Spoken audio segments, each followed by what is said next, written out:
I've been thinking, the brain is so much more powerful than we give it credit for. Like, it's capable of so much, yet, most of the time, my subconscious, it runs the show. It slowly feeds me reasons to doubt, to delay, or to stay exactly where I am. This whole week, my brain's been giving me reasons to not record this. It's been telling me, will you have anything to say? Is it safe to put everything out there in the public? Will you have anything valuable to share? Will you be able to keep up with the standards you set in the first blog? It's really convincing. But then I thought to myself, these thoughts, they aren't facts. It's your mind's way of trying to keep things safe, to keep things predictable, to keep them easy. But nothing changes, right? When things are easy. Habits. They're starting to rewire things for me internally.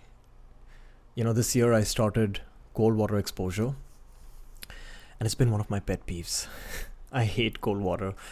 Even in the summer, my parents used to get mad at me because I'd keep the geyser on, because I just loved having a warm water shower, even in the summer. And I knew this was an area I wanted to push myself.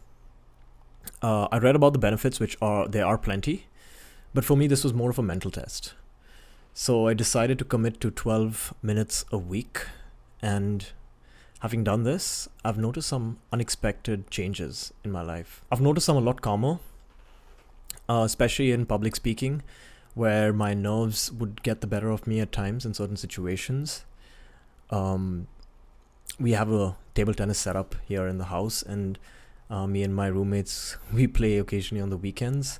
And whenever we do, we are very competitive. And I've noticed that in those key moments where a point can decide who wins, it would previously get to me, the nerves, but I can hold my ground a lot better now, a lot more calmer in those situations. And the biggest shift, it's internal. Each time I've entered into that shower, I've reminded myself that the task is greater than the desire. And the resistance, it shows up loud, convincing, dramatic, but I go in anyway. And it reinforces the idea that the roadblocks, they don't define you, they build you. And they harden that fact that this guy is going to show up even when he doesn't want to. It's funny, I used to think having a good physique was about aesthetics, but I think about it differently now. It's almost like a quiet, visible track record of discipline. A reminder to myself that I have shown up for myself more often than I have backed down. Another thought that's been on my mind this week is that I don't particularly enjoy weekends anymore because I tend to have an open schedule. And it's not that I'm a workaholic, but I like having a thread to follow, a path to build on consistently. And maybe that's one of the reasons why I wanted to incorporate these blogs in there, where I do have something else that I have to stay consistent with during the weekend. So this little recording, it's me showing up.